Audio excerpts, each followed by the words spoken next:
Hey guys, so I had a few people on my cross country team ask me to make a video on my injury prevention routine because they had a bunch of little nagging pains in their knees, their hips, or their ankles, or whatever. So I'm making this video for my cross country team, but I think all of these injury prevention exercises are good for everybody, not just runners. These will allow you to go longer into your life before problems in your hips and your knees start appearing. So even if you're not a runner, I think these are still really good to do. So I've done all of these exercises every morning when I wake up for about the past 3 years, and it's allowed me to run thousands of miles each year with almost zero pain.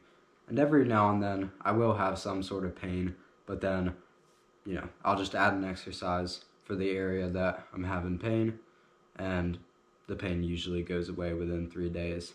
So all of these exercises, there's really not much science behind them or research behind them, but I've done them every day for the past 3 years, and I barely ever have any pain while still running thousands of miles per year. Alright, well, all of these exercises range from the toes to the shoulders. So I start with the toes and then work my way up. So the very first exercise is literally just stretching out your toes. So I like placing my thumb and my pointer finger like this, and then just stretching the toes back. And so I'll just do this real quick on both feet. So that stretches out. There's a huge tendon on the bottom of your foot.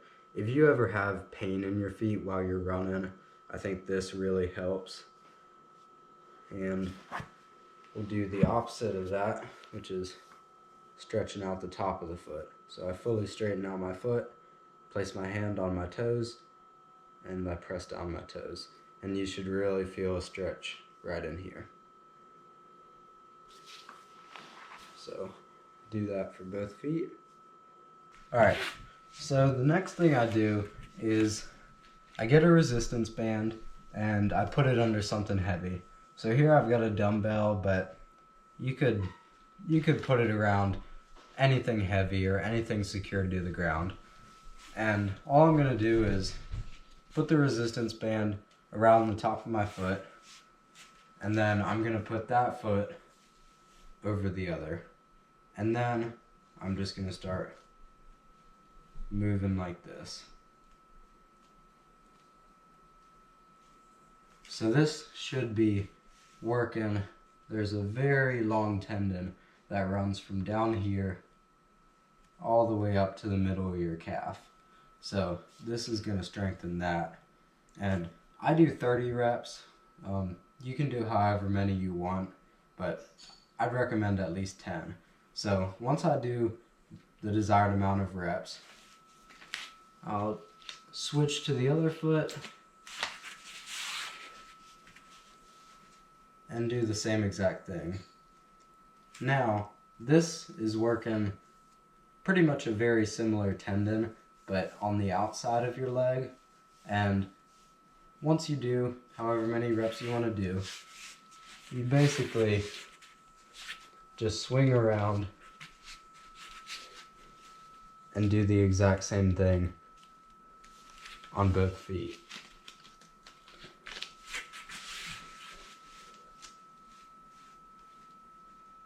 And once you do that, you will have strengthened your ankles in both directions.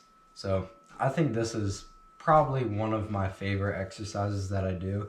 It really has bulletproofed my ankles, and I used to a few years ago have some ankle pain every now and then, but since I've started doing these, I haven't had even a little bit of pain. These are great for your ankles. Moving up from the ankles, next we have our shins. And the main muscle on the shin is your tibialis. And doing exercises that strengthen your tibialis, these prevent shin splints, and they strengthen your knee and your ankle. So doing these really benefits your whole lower leg. So I only do one exercise for the tibialis, and that is simply leaning up against a wall, or in this case a pole, and then I put both of my feet maybe 2 feet, 3 feet in front of the pole or wall I'm leaning against, and I simply contract the tibialis and raise my feet up, and then lower, and then raise. And I'll do these basically until I can't do any more of them. You'd be surprised how fast doing these, how fast lactic builds up in your tibialis. I usually do these for maybe a minute and a half, until there's so much lactic in my tibialis, I can't do them anymore. And then at that point, I know I've done enough reps and I've strengthened them enough.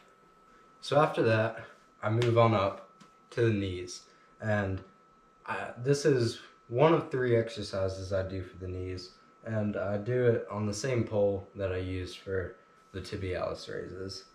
So what I do is I'll get into a half squat with my butt, not my whole back, but just my butt against the pole or the wall. And then what I'll do is I'll get on the balls of my feet, and then I'll get on one leg. And I'll count to 20 Mississippi, and then I'll switch to the other leg. And it's very important that you stay on the balls of your feet and not put your feet completely flat, because if you try this, and you'll feel the difference, putting your feet flat, you feel it in your quad. Lifting up onto the ball of your foot, you can actually feel it in your knee. So to strengthen this area, you really want your heel off the ground. So again, I just count to 20 Mississippi on each leg, and then I'm done. The second knee exercise I do is actually on a treadmill, and I know most of you watching won't have a treadmill, so probably won't be able to do this one. But if you do have a treadmill, this is a great knee exercise. I basically just lean back against the front of the treadmill, and same as the single leg wall sits, I'll get on the balls of my feet, and then I'll just start pushing.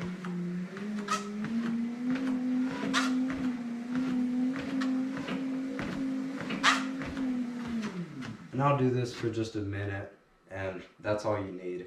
This is probably my favorite knee exercise that I do.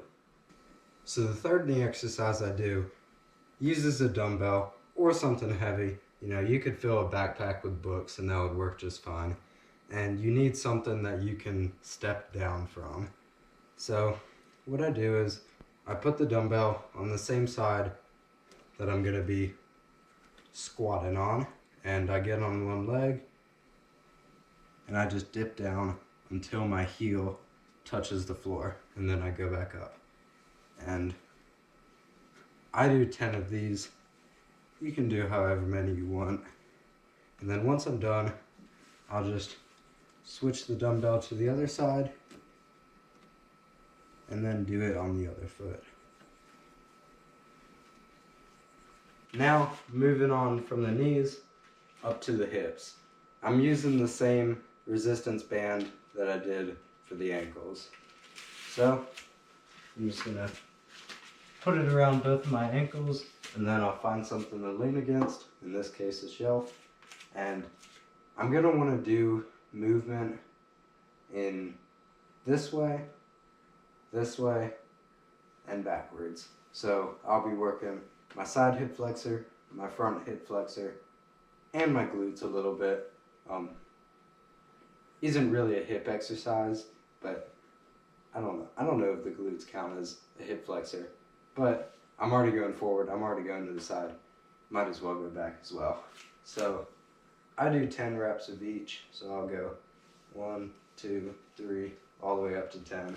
And then I'll do 1, 2, 3, all the way up to 10. And then backwards. And then I'll turn around and do the exact same thing.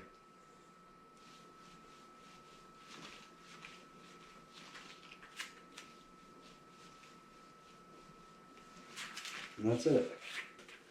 So the next hip exercise I do is I sit down with my legs straight and I basically just lift like this. And these are also working your front hip flexors, which I think is one of the most important things to strengthen. I've had a lot of pain with these in the past, but after doing all of these exercises, once again, I haven't had pain in a very long time in my front hip flexors. So just put your legs straight and lift as high as you can.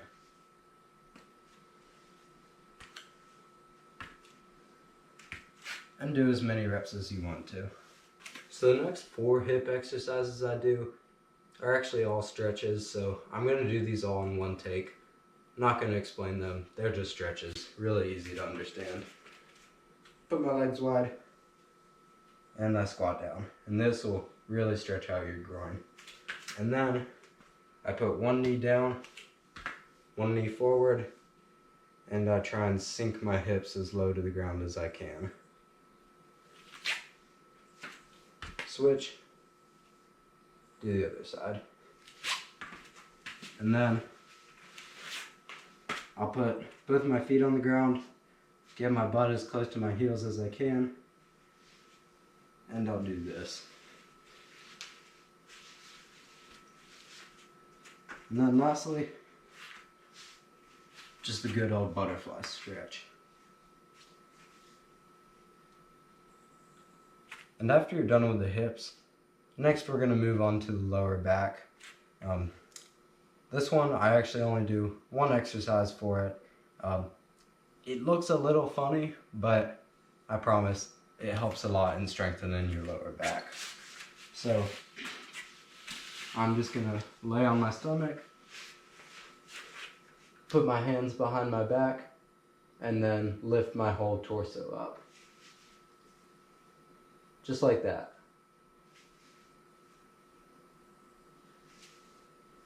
And you should really focus on contracting your lower back. So when you're doing it, just think of squeezing your lower back as hard as you can.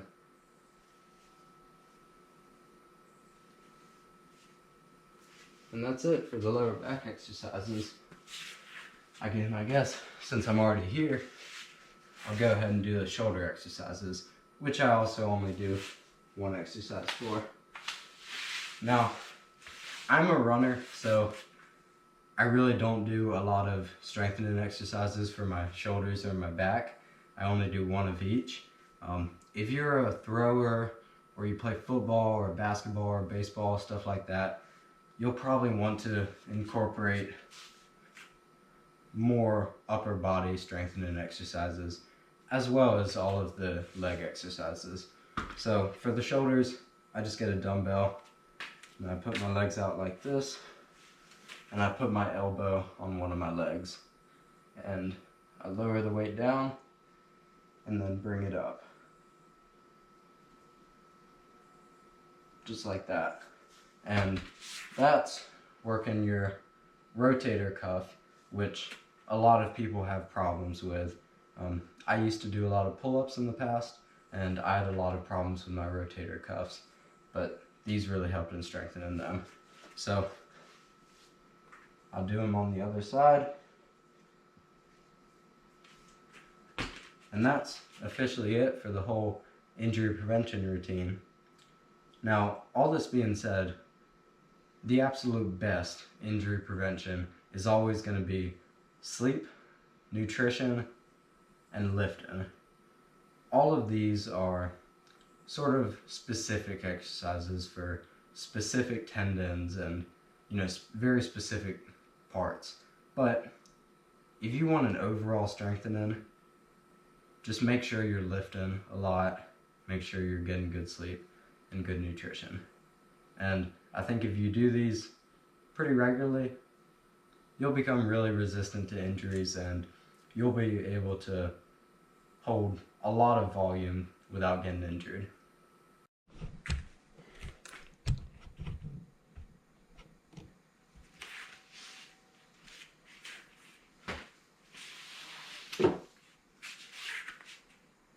So that's it. I thank you for watching.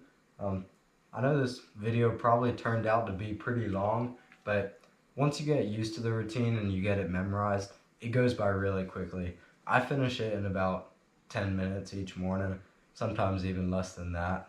So yeah, thanks for watching.